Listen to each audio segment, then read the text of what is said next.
pepatah terkenal dalam ilmu tasawuf tuh. Wastighfaruna yahtaju ilal istighfar. Saat Anda baik saja butuh istighfar. Bapak saya kalau guyon gini, Mas Sofyan. Ada imam istiqomah jadi imam masjid sampai tua sampai batuk-batuk. Itu bagus istiqomah. Tapi itu masalah kata Bapak. Akhirnya enggak kaderisasi katanya. Itu istiqomah apa enggak mau diganti orang lain gitu. Ada kiai dai di mana-mana. Itu mesti orang muji, oh itu dai di mana-mana, laris enggak pernah di rumah. Pondoknya pasti bubar itu karena ditinggal. Jadi kebaikan seperti ada orang sering sowan kiai. Wah itu malah lebih masalah lagi kan. Kadang kiainya pas istirahat, yang disalamkan template uang jatah susu anaknya. Hari itu waya tagihan malah lari sowan kiai. Nah, harusnya di rumah ada fardu ain tagihan listrik entah apa. Jadi makanya di hikam itu terkenal kata-kata manusia itu siapa? Manusia itu mangkanat mahasinuhu masawiyah fakai falatakunu masawihi masawiyah. Manusia itu orang ketika baik saja salah, apalagi pas salah. Coba saya misalnya pidato begini, di atas panggung saya orang alim pidato nasihati orang. Di saat yang sama seperti yang tanya Mas Wildan tadi ada agak sopannya.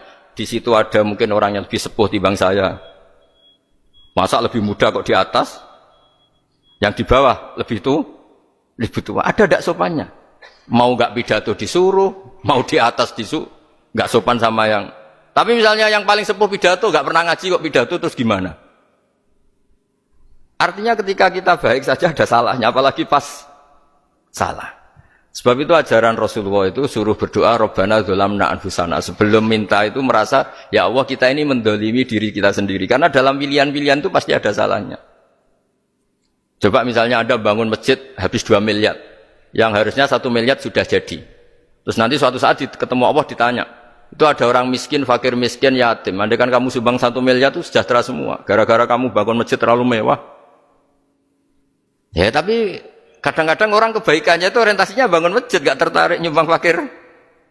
Saat itu cara berpikir gitu mau apa? Tapi kalau dia mau luhur manusia terbaik karena bangun masjid 2 miliar, coba diaudit secara kepentingan syar'i.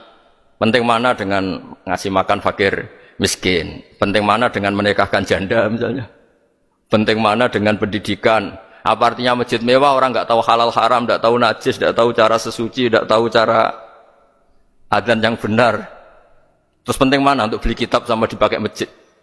Apa artinya beli kitab apa tapi nggak makan? Penting mana makan sama beli kitab? Ada auditnya.